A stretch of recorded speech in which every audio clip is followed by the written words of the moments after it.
torque on current loop kept in a uniform magnetic field.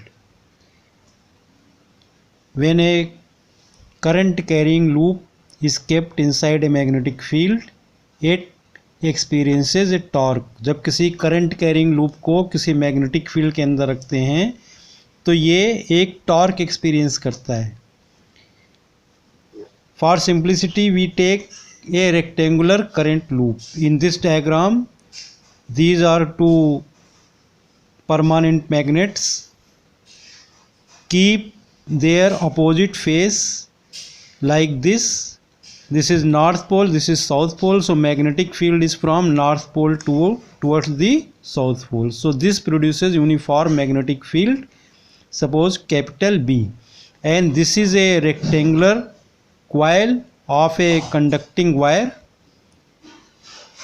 PQRS, and its ends are connected through a split ring and brushes to a battery. These split rings helps in rotating the coil. So in this position, when current flows through this rectangular coil, PQ is perpendicular to magnetic field and RS is also perpendicular to magnetic field. So these two arms will experience force. QR and SP are parallel to magnetic field. So there is no force on these two arms.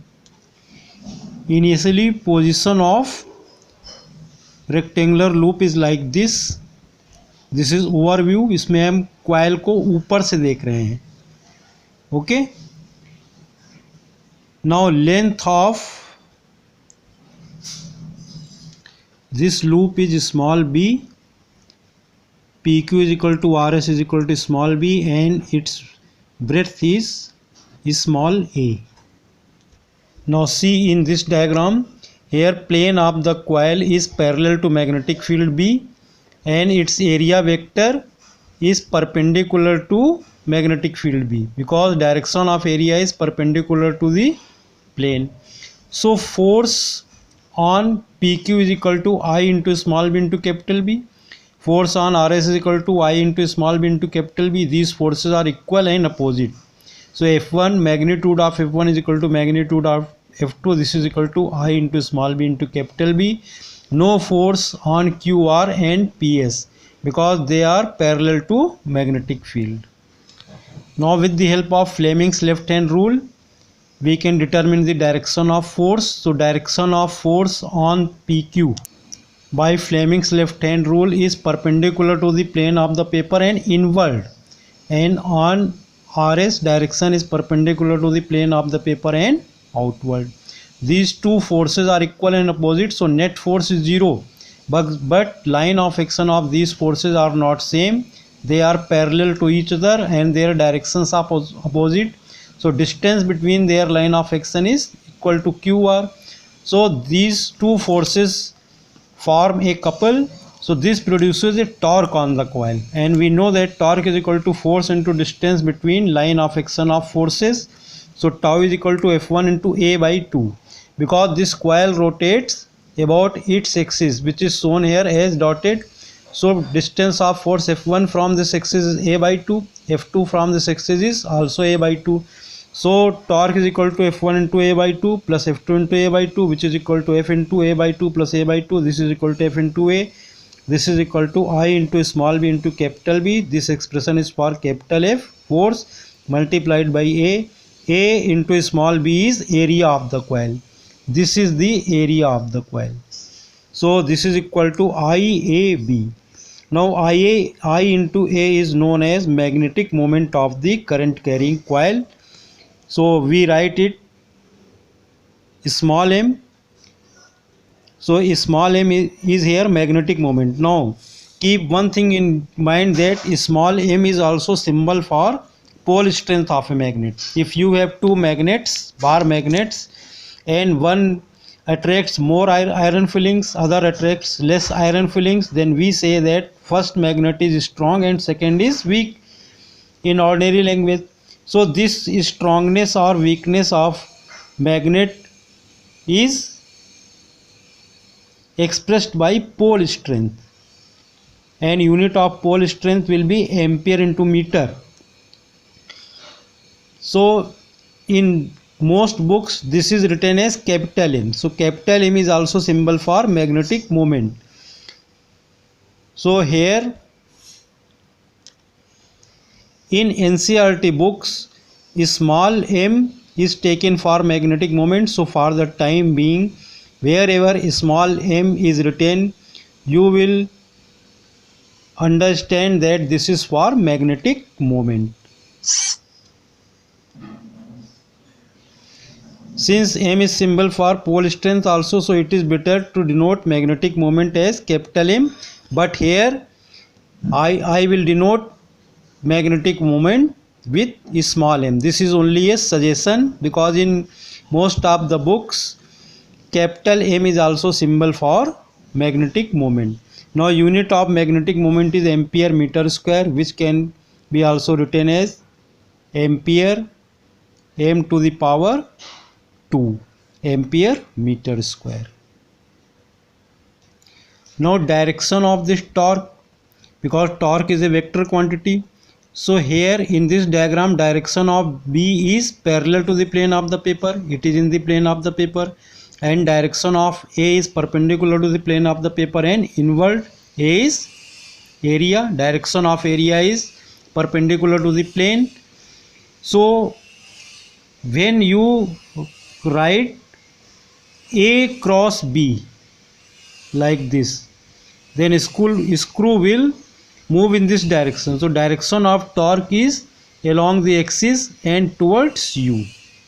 See in this diagram, if direction of current is reverse, then direction of B is this, direction of A is this, and direction of torque will be away from you.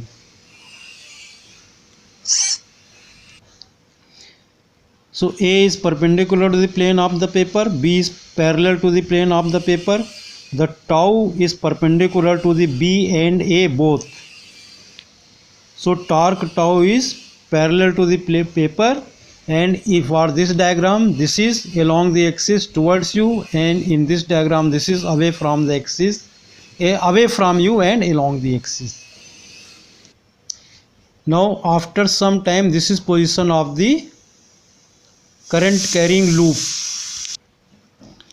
So magnitude of F1 and F2, which is equal to IB into capital B, will not change, because still this loop, this segment of loop, means this arm PQ is perpendicular to magnetic field. Now distance between line of action of forces is decreased, so tau will decrease.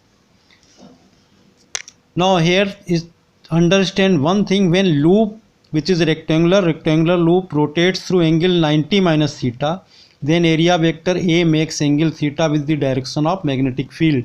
So suppose when area vector makes angle theta with the direction of magnetic field B, it is when coil rotates through angle 90 minus theta. Try to understand this point. This is by simple geometry. So now distance between line of action of forces will be equal to A sin theta. See in this diagram, this is when we are seeing this rectangular loop from this side, okay, QR इस upper side, इस side से इसको हम ऊपर से देख रहे हैं. So this is F, this is F, distance between length of this QR is A, which is width of the coil. So by simple geometry, this angle is theta, so QT will be equal to A sin theta. This is A. So now torque tau is equal to F into QT. This is equal to I into small b into capital B into QR sin theta. This is equal to I into small b into capital B into A sin theta, because QR is A. So tau is equal to IAB sin theta. Since A into B, small a into B is area of the coil. Now since small m is equal to magnetic moment, so this is equal to I into A. So I into A can be written as M. So in vector form we may write torque tau is equal to mb sin theta into n cap, where n cap is unit vector along the direction of torque. So tau is equal to m cross b. Now if number of turns in the coil is equal to capital N, then net torque tau will be equal to NIAB sin theta, where m is equal to, this is mod of net torque, where m is equal to NIA, because each turn has its contribution in producing the torque. Again we may write this tau is equal to m cross b as equal to I into a cross b. So torque tau is equal to y into a cross b. Thanks. Have a nice day.